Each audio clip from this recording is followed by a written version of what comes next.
This week on In the Field at the southern end of Del Mar, overlooking the Torrey Pines State Reserve.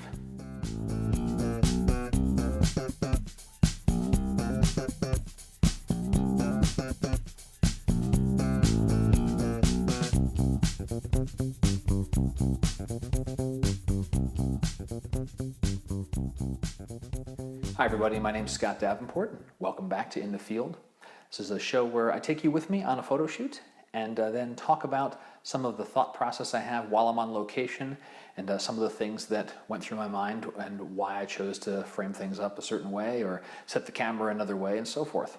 And as a result, hopefully we all learn something and we can all become better photographers.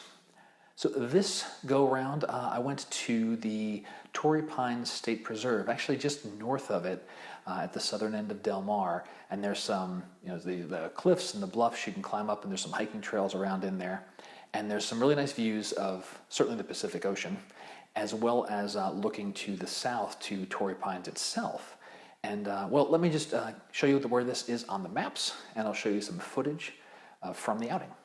Del Mar is north of San Diego along the coastline, so here's San Diego downtown, and Del Mar is right here, just north of the Torrey Pines Preserve and State Beach. And so zooming in here a little bit, so this is the State Beach, and then these are the major cliffs and bluffs of the reserve, and there's a long bridge overpass that goes over this estuary, and right along in here are some cliff faces that you can walk along and have nice views to the north, obviously to the ocean, and then looking back down this road and up as it winds up into these hills. On this particular evening, the sun was setting with a little bit to the north, and so standing along here, the potential for the sun to illuminate the roadway and the bridge work as well as the beach and then some of these cliff faces. And then depending on what the other conditions are, maybe the sky looks nice, and it's just a nice spot that gives you some options.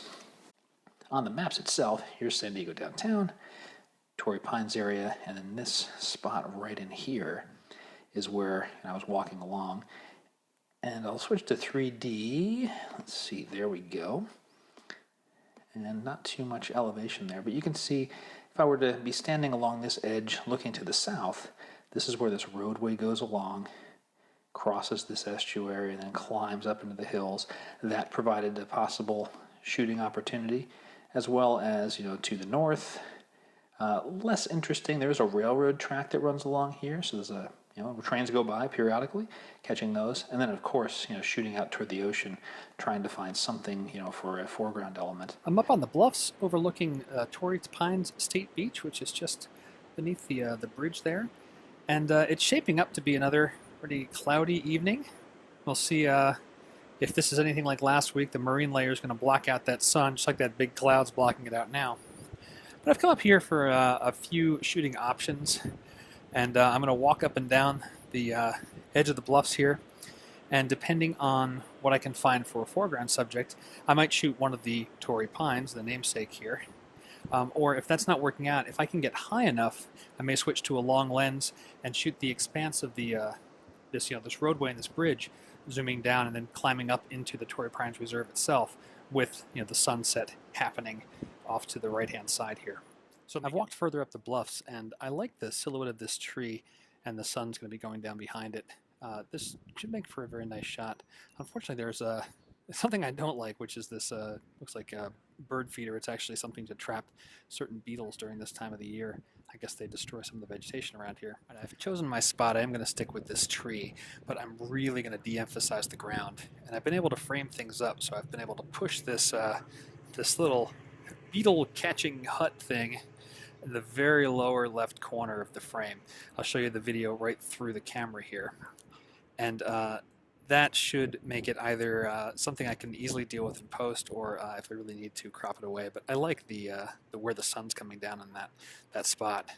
So let me show you a little bit more here with the how the tripod's set up, and you can see that the camera is really pointed upward. It looks very exaggerated, but I'm down low, getting much of the tree silhouette in the frame, and then making this shot completely about the sky, because that's really what's most interesting. It's continuing to dip down, and the wind is really picking up, so something I'll need to be careful about is how much motion I get into these branches.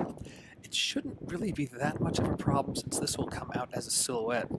And nice little bonus, there's a few folks that have come out here to watch the sunset, and they're sitting just at the back of the edge of the cliff here in the frame. And that's going to add a nice human element to give this some scale. Again, they'll be silhouetted, and it won't be a distraction in the photo. And just make the scene that much nicer. So I ended up deciding to just shoot toward the sunset. The clouds were really, really nice. And there were a lot of clouds at the low edge of the horizon. And so that was looking like it was going to block out the sun as it got low, and that would be the point where there'd be really good color on the cliffs of Torrey Pines and the bridge that extends across there. And sure enough, that's what happened. So I'm very glad that I stuck with my instinct and shot earlier than the sunset, and focused on the nice clouds and some of the color and the play that was happening there. I did take one shot so far and get it through processing. So here's this image, and I'm happy with this. I found a nice Torrey pine for the foreground subject, and the fact that the sun was dipping in behind the clouds and coming back out again, that gave just enough. It cut the sunlight just enough to give some of those warmer golden tones, and that just made a nice scene. And I must have shot probably for 45 to 50 minutes, and the clouds were just moving and changing and so forth. My composition was the same, and really just came down to picking one that had the most interesting cloud features that played and balanced well with this tree. And so this is the one that I chose.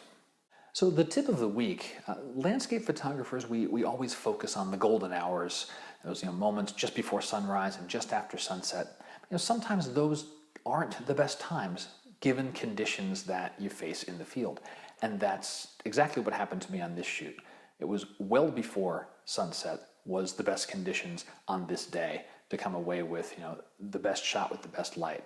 I did stay all the way through the sunset and all the way after, and I'll see if I can dredge up one of the after shots to show you here in the video what the end of the day looked like, and it just wasn't as pleasing. It wasn't as dramatic.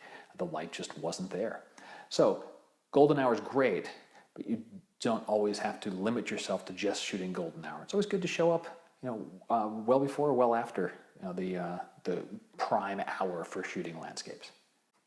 That is all for this week in the field. I hope you enjoyed it.